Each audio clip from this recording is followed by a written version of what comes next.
ऋषीच्या पाया पडले।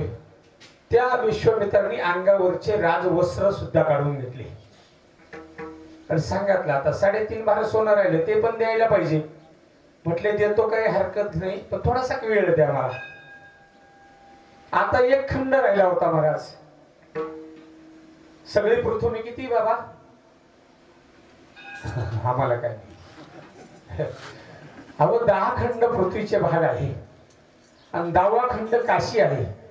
काशी हा खंड कुणालाही दान करण्याचा अधिकार नाही, तो स्वतंत्र खंड आहे कारण तिथं विश्वनाथाचं वास्तव्य आहे आणि तो खंड कुणालाही दान करण्याचा अधिकार नाही।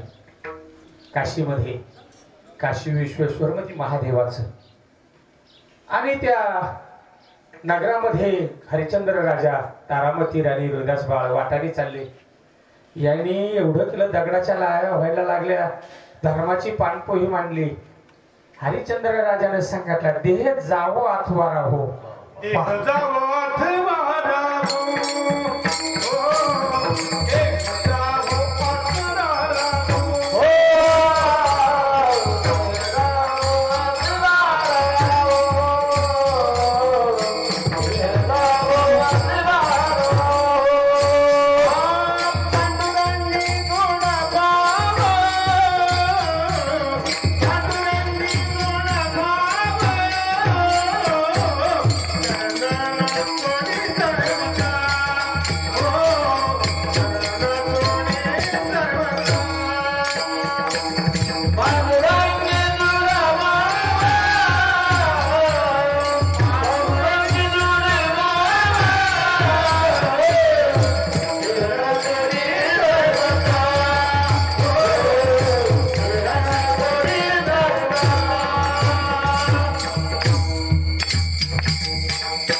जावो अथवा राहो, आपला भाव त्याच्या चरणावरती पाहिजे आणि त्यांनी त्या गुरुच्या चरणी सर्व भाव समर्पित केला महाराज।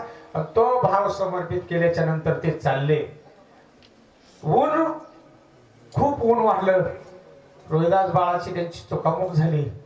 पानपोही मांडली महाराज, त्या पानपोहीवरती पाणी घेऊन विश्वामित्र उभे राहिले आणि उभे राहिल्यानंतर पाणी घ्या पाणी घ्या, परंतु तहान लागली होती। त्या 6 वर्षाच्या बाळानं सुद्धा विचार केला माझ्या आई वडिलांचं सत्व जर जाऊन द्यायचं नसेल, देह गेला तरी चालेल पण तुझं पाणी मला नको आहे। करता करता काशीमध्ये गेले। काशीमध्ये गेल्यानंतर त्या तिघांचाही विक्रम आणला महाराज। हरिश्चंद्र राजा, तारामती राणी, वाहे डोमा घरी पाणी। हरिश्चंद्र राणी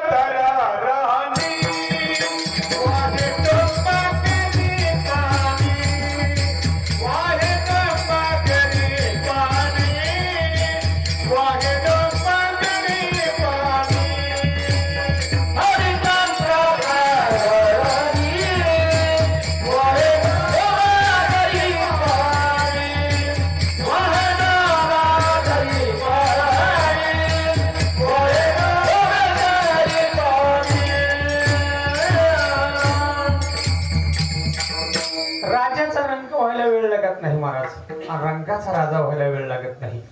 गरिबीची श्रीमंती होते, श्रीमंतीची गरिबी होते, पण माणसाने आपल्या तत्वापासून ढळलं नाही पाहिजे। आपलं तत्व जर एक असेल ना तर तो काय करतो आपल्यासाठी मागे पुढे उभा राहील, सांभाळीत आली आघात।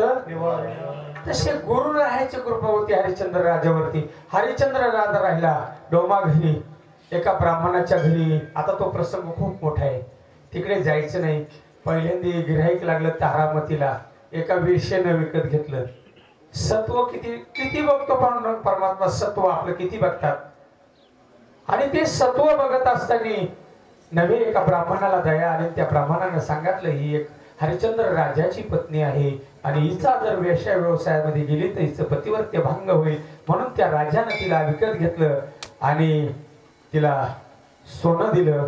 हरिश्चंद्र राजा सुद्धा विकला आणि ताटात होऊ नये म्हणून त्या रोहिदास बाळाला तारामती संघ ब्राह्मणाने घेतलं। 3.5 भार सोनं घेतलं आणि ते सोनं विश्वामित्राला दिलं महाराज।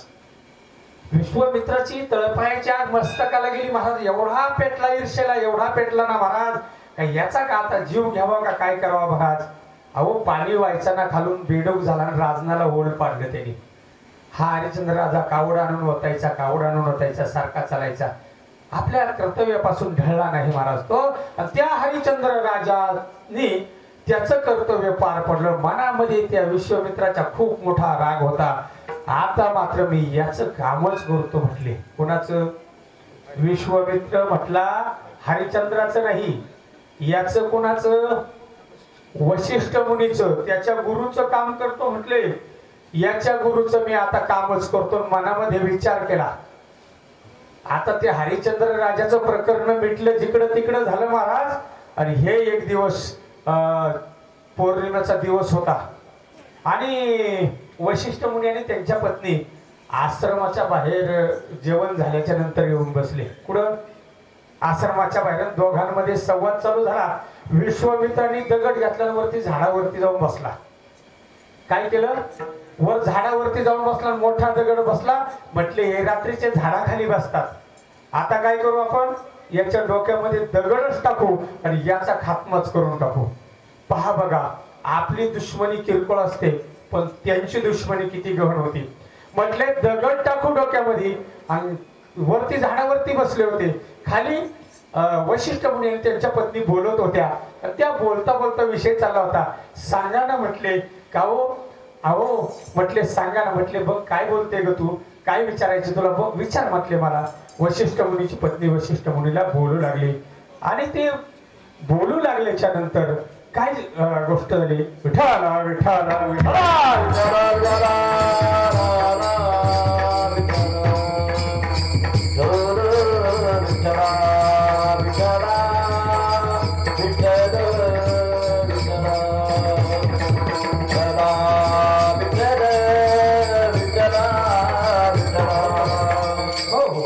महाराज सत्व बघत असतो देव. आणि मग काही नाही, बाबांना काहीच होणार नाही, घाबरून आलो. होतं कधी कधी असं. तर ऐका काय सांगत होतो बाबा मी. बाबा काय सांगत होतो? कीर्तन. हा, तर ते विश्वामित्र झाडावरती बसले होते, हातामध्ये दगड होता. खाली वशिष्ठ मुनीच्या पत्नीने वशिष्ठ मुनीला सांगितले ना, सांगा ना हो तुमचा सगळ्यात जीवलग मित्र कोणता? काय म्हटले? सांगा तुमच्या सगळ्यात जीवलग मित्र कोणता? हे खाली बसले होते, वर झाडाची छाया अंगणात पडली होती. वशिष्ठ मुनी खाली बघत होते. कोणाच्या तरी हातामध्ये दगड आहे आणि तो दगड वरून टाकण्याच्या बेतात आहे. विश्वामित्र वरती बसलाय. वशिष्ठ मुनीच्या ध्यानामध्ये आले. म्हटले अगं माझ्यात जर सगळ्यात लाडका कोण असेल ना तर सगळ्यात लाडका सांगू का? म्हटले नाही, सगळ्यात जवळचा प्राण सांगा तुमच्या जीवाचा. म्हटले तुला पटणार नाही ग. म्हटले नाही मला पटल, माझा तुमच्यावरती विश्वास आहे. मग ऐक म्हटले, अवले अगं जर माझा सगळ्यात जर जीवाचा कोण मित्र असेल, कोण माझा प्राणसखा असेल ना तर तो विश्वामित्र म्हटले. आणि तो पुढे बसला होता. महाराज एवढं ऐकल्यावर त्याला वरून चक्कर झाली. ते वरून चक्कर खाली पडलं. कोण? विश्वामित्र. पायावर साष्टांग दंडवटच घातला, लोटांगण घातलं महाराज पायावरती. कोणाच्या? वशिष्ठ मुनीच्या. किती वैर होतं महाराज. फक्त एकच शब्द म्हटला. काय म्हटला तो? माझा तो जीवाचा प्राणसखा आहे. कोण? विश्वामित्र. किती वैर होतं महाराज. एवढं वैर तर आपण करती नाही ना महाराज, आणि करू पण नाही जीवनामध्ये वैर. वैर कुणाशीच करू नका. विठाला विठाला विठाला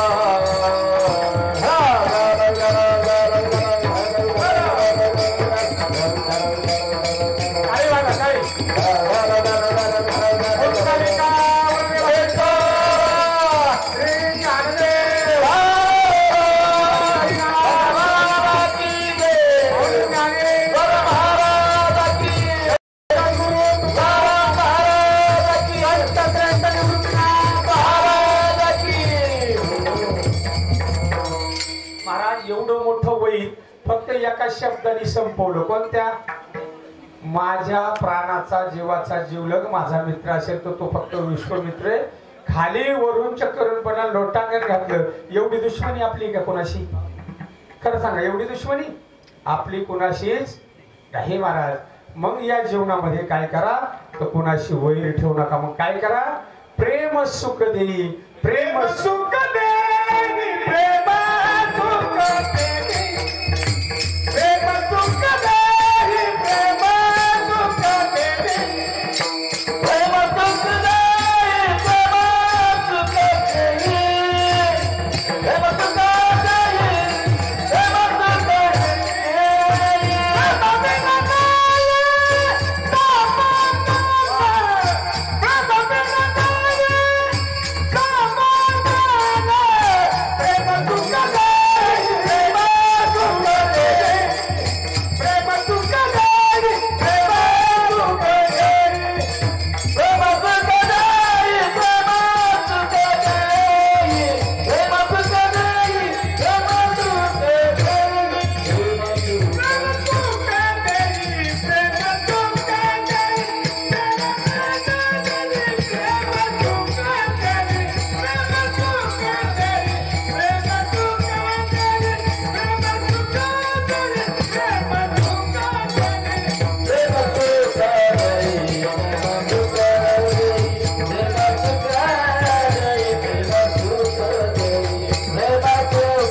ताकद आहे, जग जिंकण्याची ताकद आहे महाराज. आणि मग त्या प्रेमात सुख जर आहे, समाधान आहे, तर काय करायचं महाराज. त्या हरिश्चंद्र राजानं काय केली, गुरु भक्ती केली महाराज. ऐका, गुरु भक्ती केली, गुरुची सेवा केली, नामस्मरण केलं. स्वामी का गुरु भक्ती पितू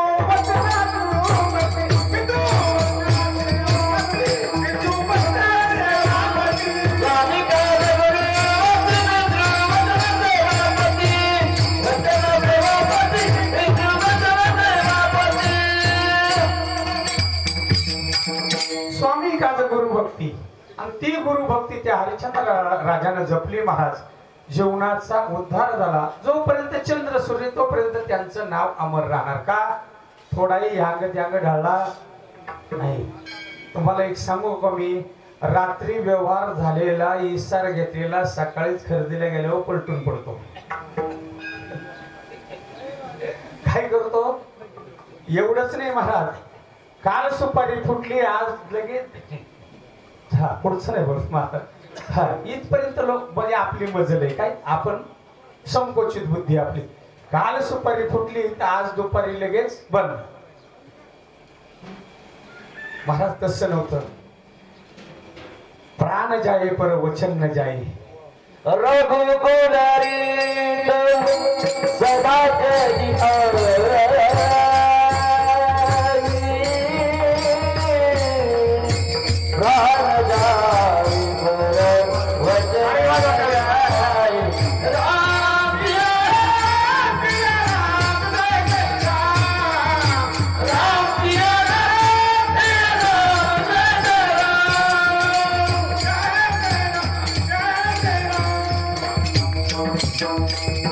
प्राण गेला तरी चालत होता, पण वचन लोक मोडत नव्हते.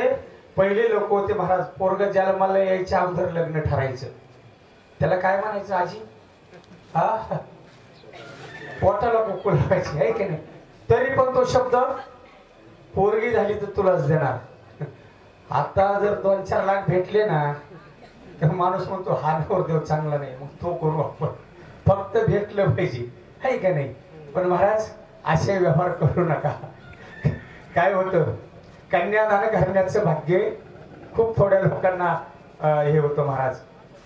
तो विषय नाही आपला कीर्तन सांगण्याचा. पण आपण काय सांगत होतो, रघुगीत कुलरीत सदा चली आई, प्राण जाये पर वचन निभाई. वचन निभवत होते पूर्वीचे लोक. आता तो काळ राहिला नाही.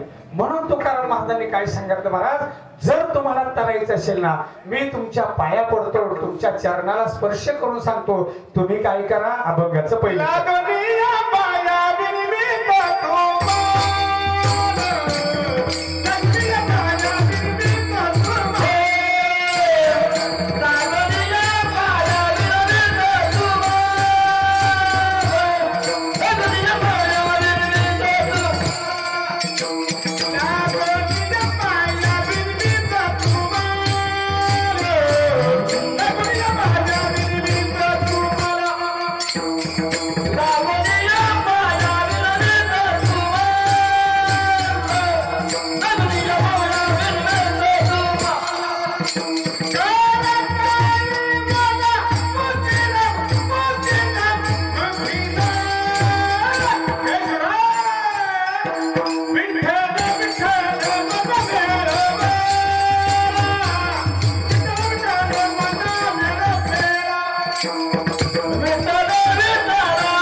तुम्हाला करे टाळी बोला.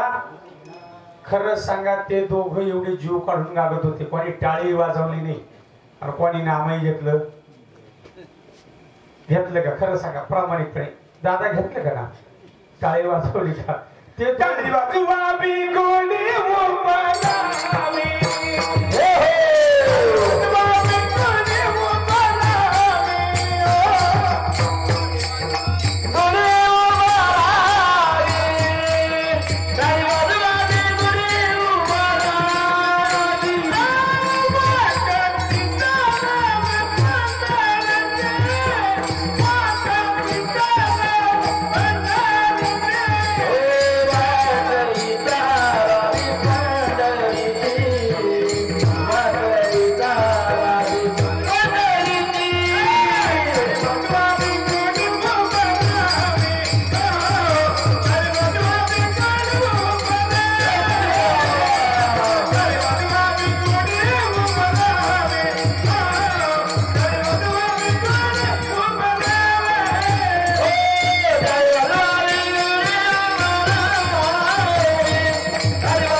नामाची.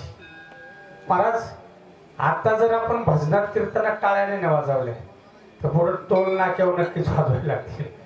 कारण ह्याची देही घडे देवाचे, दुसऱ्या जन्मामध्ये म्हशी कुत्रे डुकर गाढव काहीच करती नाही, भजनच नाही त्यांना. मला ते पशु काय जाणं ते पाप पुण्य उत्तम मध्यम भोग, त्यांना काही कळत नाही. महाराज आपल्याला कशासाठी निर्माण केले पांडुरंगानं, या देहानं त्याचं नामस्मरण जेव्हानं केलं पाहिजे. जेव्हा आवडीने भाव हरी नाम घेती, आवडीने भाव हरी नाम घेती.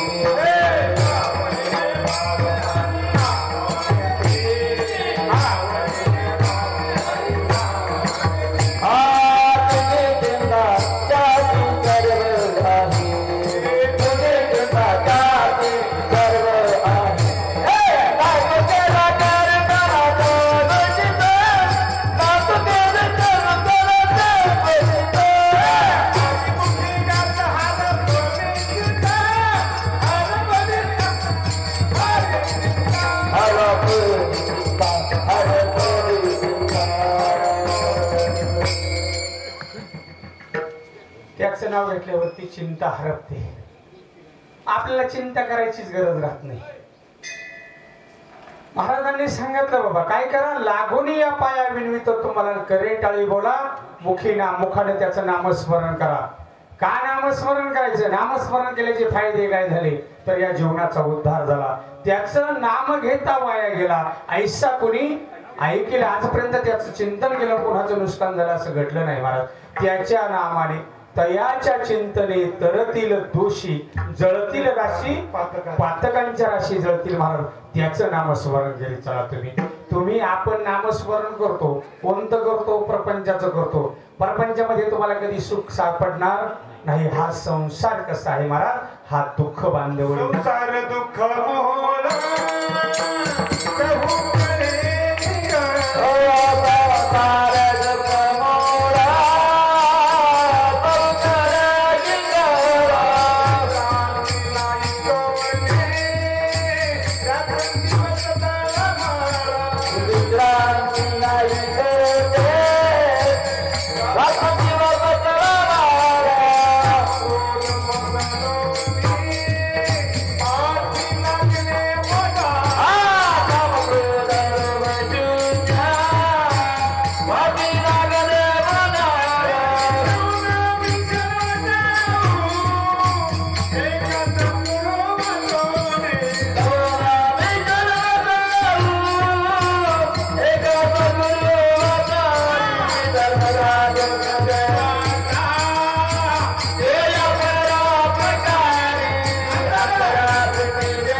मोहला चहूकडे इंगळ, विश्रांती नाही कुठे रात्रंदिवस. बाबा तुमचं वय किती आता? 75 वय झालं. मला फक्त एकच सांगा, तुमची बायको तुमच्याशी किती दिवस प्रेमाने बोलली?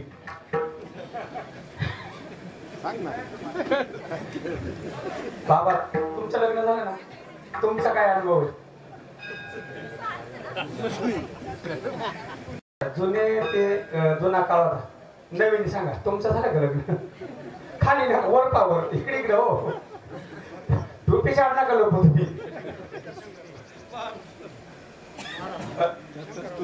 शंकर बरं सांगा शंकर, तुमची बायको तुमच्याशी किती दिवस प्रेमाने बोलली लग्न झाल्यापासून? काय लबाड माणसे, म्हणजे तुमच्या बायकोवरती विश्वासच नाही. पण यांचं जाऊ द्या. आजी तुम्ही सांगा, मागच्या बसेल तुमचा नवरा तुमच्याशी किती प्रामाणिकपणे बोलतो, किती प्रामाणिक नाही त्यांना नाही, सगळ्यांना चिडचिडतो. परत म्हणशील बाबांनी मला विचारलं नाही, असं करायला नको. काय अनुभव आहे आजी तुमचा? ओ चष्मावाले आजी, तुमचा काय अनुभव आहे? लय जीव लावेल दिसतो.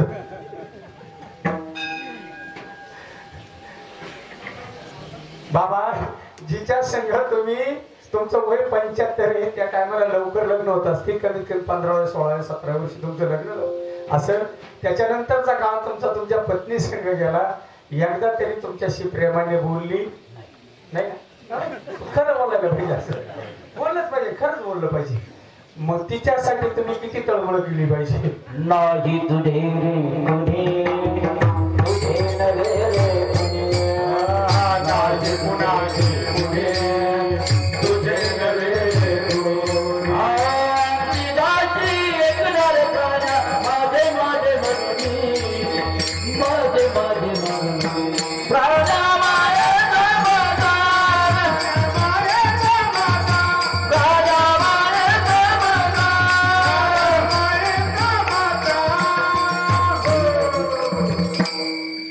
बहीण कुणाची, भाऊ कुणाचे, कोण कुणाचे, सगळे सोय.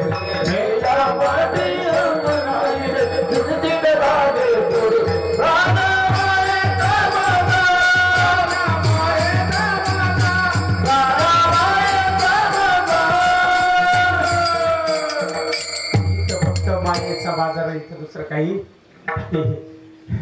माझे माझे म्हणून वाया.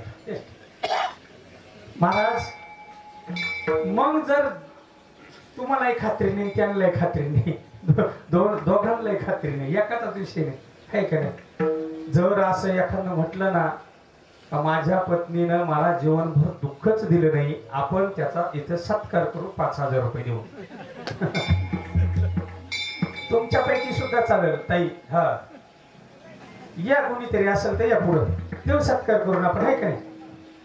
5,000 पुढं म्हणून जाते नाही आपली, करू सत्कार. पण एकाचे बोटवरती नाही, एकाचे तोंड सांगते, सगळ्यांचे चेहरे सांगते. हा कारण मला दिसतं कीर्तनच करता येत नाही रमेश महाराज, मला भविष्य सुद्धा सांगता येतं, आहे का नाही. आता हे उपारण्यावाले बसले ना, सांगू नको नाही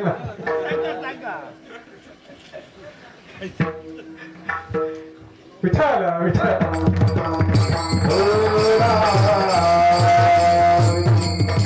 हो हो महाराज म्हणतात बहीण कुणाची, भाऊ कुणाचे, कोण कुणाचे, सगळे सोयरे मेल्या मागे सर्वच राहिले, तुटतील धागे दोरे प्राण्या माईचा बाजार. तुकाराम महाराजांनी याच्या पुढे सांगितलं, नको नको म्हणा तू माया जाळी, काळा आला जवळ ग्रासावया. मग काळाची उडी जर पडली तिथं कुणी सोडवायला येत नाही महाराज. सोयरे धैर्य असतील, सगळे असतील, पण तुकाराम महाराजांनी एकच सांगितलं, काय सांगितलं, तुका म्हणे तुझं सोडविना कोणी एका चक्रपाने त्याचं भजन केलं पाहिजे. त्या ज्यांनी ज्यांनी साधकांनी भजन केले ना महाराज, तुम्हाला एक सांगतो मी, देवाने सुद्धा भजन केलं.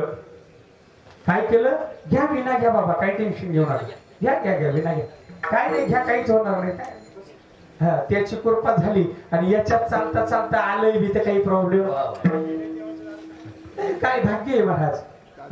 मी सांगू का महाराज, मुस्लिम समाजाचे कीर्तनकार असून कीर्तन करता करता देह ठेवला, किती भाग्यवान असेल मला. अंतकाळी ज्याच्या नाम आले मुखा, तुका म्हणे सुखा मुखात. जर ह्या मंडपात जर आपल्यासारख्या झालं, पण आपण एवढे चांगले अंतकाळीचं सोयला तुका म्हणे विठुंगरा, सामने विठुंगरा, तुका म्हणे विठुंगरा. अंतकाळीचा सोयला तुका म्हणे विठुंगरा, म्हणे विठुंगरा, तुका म्हणे विठुंगरा. अंतकाळीचा सोयला तुका म्हणे विठुंगरा. हा विठ्ठल काय भजन देवाला सुद्धा करावं लागलं. कोणाला, देवाला. भजन करी महादेव, भजन करी महादेव,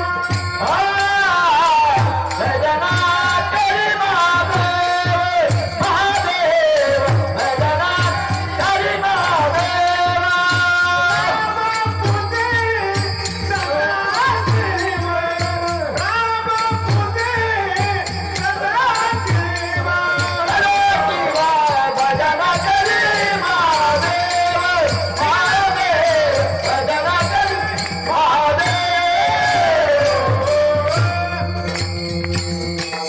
पार्वतीनं भगवंताला विचारलं शंकराला, महाराज तुम्ही कोणाचं भजन करता म्हटले. भजन करी महादेव रामपूजी सदाशिव, दोन्ही देव एक पण, तया ऐके दुजे नाही, काहीच नाही. हा वा हा हरिहराशी वा रमेश वा वा नंबर एकच. असे प्रमाण देणारे असे गायक जर संघ असले ना, काहीच त्रास होत नाही महाराज. मग त्याला तर म्हणते मागे पुढे वा आणि आले आगात, हेच गणित हेच लक्षात येत नाही आपल्या इथंच. ह्याची देवी ह्याची डोळा. तुम्हाला सांगू का, अहो ह्या गोष्टी खूप सोप्या आहे. प्रपंच करावा लागत नाही, तो ऑटोमॅटिक होतो. परमार्थ मात्र केल्याशिवाय घडत, आणि तो परमार्थ करत असताना तुम्हाला अडचणीच येतील. परमार्थ एवढा सरळ सोपा नाही, एवढं सोपं काहीच नाही महाराज. परमार्थ खूप चांगल्या रस्त्याला स्पीड ब्रेक जास्त असतात, खडीच्या रस्त्याला स्पीड ब्रेक, चांगल्याच माणसाला त्रास जास्त होतो. गबाळाला त्रासच होत नाही महाराज, गबाळाला त्रास नाही. मग सांगा मला, जे तुमचे इथे नाही त्यांच्यासाठी तुम्ही किती काही केलं. काही मी कायम सांगत असतो, एखाद्याने 1 कोटीचा बंगला बांधला, बाबा बांधला ना बंगला, बंगला बांधला का नाही, हा गेल्यावर पोरं जातील का वर बंगल्यावर, मग रडायची घरी, मग काय विचारायची तिथंच नाही. मग 2-2.5 तास 3 तास 3 तासाच्या पुढे चले जाऊ चढू, ते बी पुढं गावाच्या बाहेर. गावात सुद्धा तुझं काय माझं काय या गाभारात काय घेऊन बसले तुम्ही महाराज? तुम्हाला वाटतं असेल पोरं सोरं बायका हे कामं येतील. ह्या लाटका व्यवहार आहे फक्त आपल्या प्रपंचासाठी. साधू मुनी काही येणे होते का? लग्न करत नव्हते, ब्रह्मचारी राहत होते. स्वामी विवेकानंदांचं उदाहरण घ्या महाराज. काय झालं स्वामी विवेकानंदांचं? शिकागोला सर्व धर्म परिषद भरली आणि तिथं गेल्याच्या नंतर जगाला ज्ञान होईल असा उपदेश केला. सर्वात खाली भारताची भगवद्गीता होती, त्याच्यावरती सर्व देशाचे ग्रंथ होते. शांत होते, एकदम स्तब्ध होते. कोणाचं 1 तास भाषण झालं, कोणाचं 2 तास झालं, कोणाचं 4 तास झालं बाबा भाषण. आणि स्वामी विवेकानंदाला 5 मिनिटं दिली. त्याचा ग्रंथ बारीक ना, भगवद्गीता आपली बारीक सगळ्यात तळाला ठेवी. भगवद्गीता बोलता बोलता विवेकानंद उभे राहिले, म्हटले माझ्या बंधू आणि भगिनींनो. टाळ्यांचा कडकडाट झाला. बंधू आणि भगिनींनो म्हटलं. ते म्हटले कोणीच म्हणत नव्हतं असं, सगळे माझे बांधव आहे, सगळे माझ्या बहिणी आहे असं म्हटल्याच्या नंतर सगळं 5 मिनिटाचे 5 तास झाले भाषण बंदच करून दिलं कोणी. महाराज बोलत राहा म्हटले महाराज तुम्ही. आणि मग म्हटले महाराज तुम्ही एवढा संयम धरला आणि तुमचा ग्रंथ तळाला ठेवला तरी तुम्ही काही बोलले नाही. ते म्हटले अरे येड्यानो तुम्ही किती बावळट आहात. तुमच्या ग्रंथाला तारणारा माझा ग्रंथ आहे भगवद्गीता, ती तळामध्ये आहे. तुमचे ग्रंथ काय सांगतात? आणि तेव्हापासून महाराज आपल्या ग्रंथांचा, भारतीय ग्रंथांचा पळवले महाराज त्यांनी ग्रंथ आपले. त्याचा स्वीकार ते करू लागले आणि भारतीय संस्कृतीचा वारसा इंग्लंड असू द्या, जपान असू द्या, अमेरिका असू द्या, रशिया असू द्या, युरोप असू द्या, त्या राष्ट्रांमध्ये आजही भारतीय संस्कृतीचे अभ्यासक आहेत. पण आपल्याला काय, तुझं आहे तुझं पशी परी तू जागा, हारणाच्या बिंबीत गंज कस्तुरी.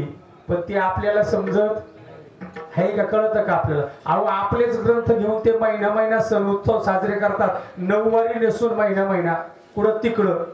आपलं काही विचारायचे आता काही बोलण्यात अर्थ नाही महाराज.